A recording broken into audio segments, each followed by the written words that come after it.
শিক্ষি একাডেমিতে তোমাদের সবাইকে স্বাগতম। সপ্তম শ্রেণীর প্রিয় শিক্ষার্থীরা, আশা করি তোমরা সকলেই ভালো আছো। শিক্ষার্থীরা, আজকের এই ক্লাসটিতে আমরা আলোচনা করব তোমাদের বাংলাদেশ ও বিশ্ব পরিচয়ের দ্বিতীয় অধ্যায়টি থেকে। এই অধ্যায়টির বিষয়বস্তু হলো বাংলাদেশের সংস্কৃতি ও সাংস্কৃতিক বৈচিত্র্য। প্রথমেই চলো আমরা দেখে নিই এই অধ্যায়টি শেষে আমরা কি কি জানতে পারবো। ধর্ম, ভাষা ও সম্প্রদায় বিচারে বাংলাদেশের সংস্কৃতি কেমন তা ব্যাখ্যা করতে পারবো। এদেশের নানা সম্প্রদায়ের মানুষের মধ্যে সাংস্কৃতিক ক্ষেত্রে যে বৈচিত্র্য রয়েছে তা বর্ণনা করতে পারবো। এরপর বাংলাদেশের গ্রাম ও শহরের সংস্কৃতি সম্পর্কে বর্ণনা করতে পারবো। বাংলাদেশের লোকসংস্কৃতি ও এর উপাদান বর্ণনা করতে পারবো। সবশেষ বাংলাদেশের নৃগোষ্ঠীর সাংস্কৃতিক জীবন সম্বন্ধে বর্ণনা করতে পারবো। শিক্ষার্থীরা, তোমরা নিজেরা এই অধ্যায়টির প্রতিটি পাঠ সম্পর্কে বিস্তারিত পড়ে নেবে। আর প্রতিটি পাঠের শেষে যে পাঠভিত্তিক কাজগুলো দেওয়া হয়েছে, আমি তোমাদেরকে পরবর্তী ক্লাসগুলোর মাধ্যমে এই কাজগুলোর সমাধান দেখিয়ে দিব।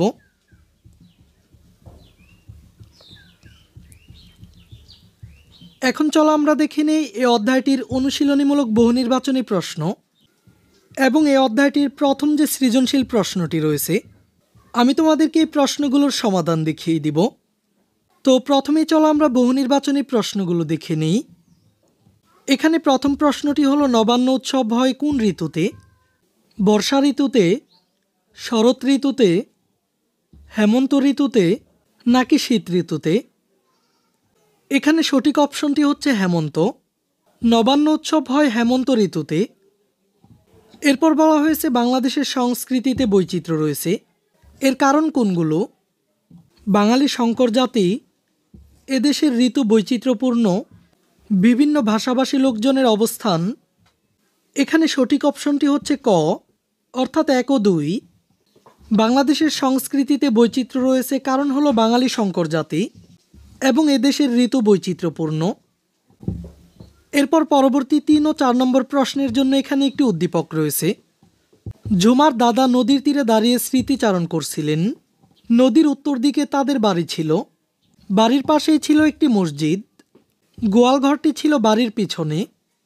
সে সময়ে মতি মাঝি ওই নদীর উপর দিয়ে মনের খুশিতে ভাটিয়ালি গান গেয়ে যেত। এই উদ্দীপকটির আলোকে প্রথম প্রশ্নটি হলো, উদ্দীপকে বাংলাদেশের কোন দুর্যোগকে ইঙ্গিত করা হয়েছে? জলোচ্ছ্বাস, নদী ভাঙন, অনাবৃষ্টি নাকি বন্যা? এখানে সঠিক অপশনটি হচ্ছে নদী ভাঙন। এরপর সবশেষে রয়েছে, উক্ত প্রাকৃতিক দুর্যোগ সত্ত্বেও মতি মিয়ার মতো এদেশের মানুষের খুশি হওয়ার প্রধান কারণ কোনগুলো? জলবায়ুর বিশেষ প্রভাব, নদ নদীর বিপুল সম্পদ, দেশের সাংস্কৃতিক বৈচিত্র্য। এখানে সঠিক অপশনটি হচ্ছে গ, অর্থাৎ 1 ও 3। উক্ত প্রাকৃতিক দুর্যোগ সত্ত্বেও মতি মিয়ার মতো এদেশের মানুষের খুশি হওয়ার কারণগুলো হলো জলবায়ুর বিশেষ প্রভাব এবং দেশের সাংস্কৃতিক বৈচিত্র্য। শিক্ষার্থীরা, এখন চলো আমরা সৃজনশীল প্রশ্নটি দেখে নিই। প্রথমে আমরা এই সৃজনশীল প্রশ্নটির উদ্দীপকটি পড়ে নিই।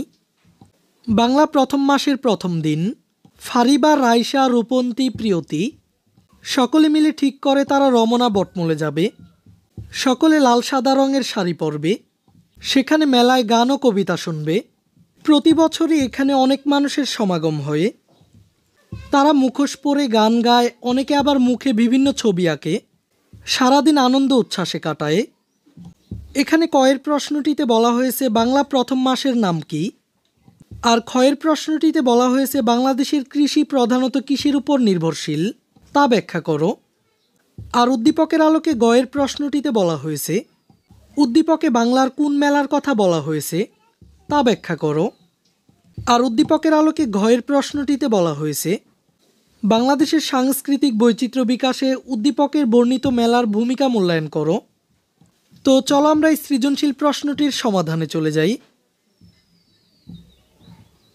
কয়ের প্রশ্নটিতে বলা হয়েছিল বাংলা প্রথম মাসের নাম কি? উত্তরটি হলো বাংলা প্রথম মাসের নাম বৈশাখ। আর ক্ষয়ের প্রশ্নটিতে বলা হয়েছিল বাংলাদেশের কৃষি প্রধানত কিসের উপর নির্ভরশীল তা ব্যাখ্যা করো। বাংলাদেশ কৃষি প্রধান দেশ হলেও এদেশের কৃষি সম্পূর্ণ প্রকৃতির উপর নির্ভরশীল। কৃষক তার কৃষিকাজের জন্য বিশেষভাবে মাটি, মেঘ, বৃষ্টি, রোদ এসবের উপর নির্ভর করে। প্রকৃতি যদি অনুর্বর হয় তাহলে কৃষি উৎপাদনেও তেমন ফল পাওয়া যাবে না। আবার প্রকৃতির আলো, বাতাস, আবহাওয়া সব কিছু অনুকূলে হলে কৃষি উৎপাদন অনেকাংশে বেড়ে যাবে। তাই বাংলাদেশের কৃষি প্রধানত প্রকৃতির উপর নির্ভরশীল।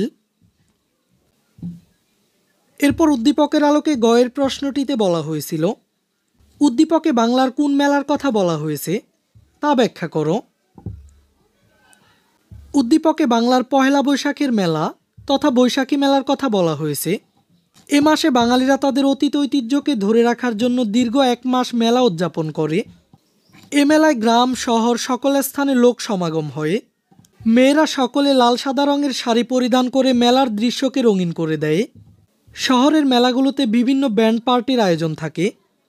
এ মেলার আকর্ষণীয় দৃশ্য হচ্ছে প্রভাতে সকল শ্রেণীর মানুষের রমনা বটমূলে পান্তা ইলিশের আয়োজনে একত্রিত হওয়া, যা মূলত গ্রাম বাংলার অতীত ঐতিহ্যকে স্মরণ করিয়ে দেয়। বিভিন্ন স্থানে নাগরদোলা থাকে, এতে শিশুরা তাদের আনন্দকে আরও বাড়িয়ে তুলতে পারে। সকাল থেকে সন্ধ্যা পর্যন্ত এভাবে হাসি আনন্দের মাঝেই দিনটি শেষ হয়। সুতরাং উদ্দীপকের মেলাটি নিঃসন্দেহে পহেলা বৈশাখের মেলা।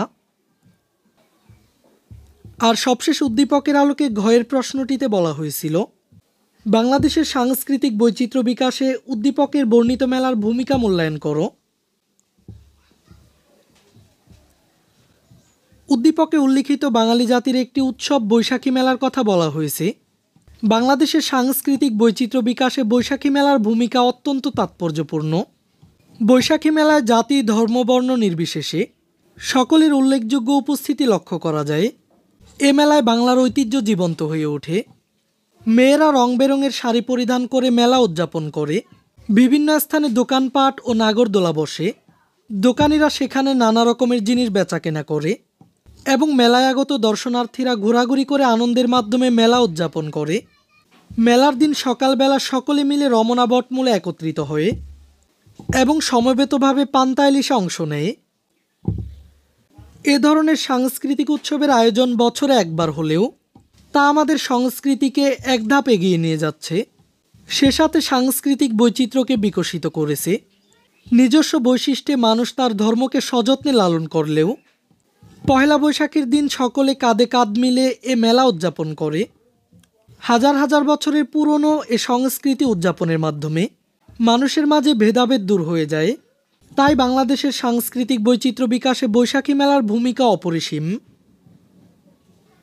এই ক্লাসে এই পর্যন্তই। পরবর্তী ক্লাসে আমরা দ্বিতীয় সৃজনশীল প্রশ্নটির সমাধান দেখব।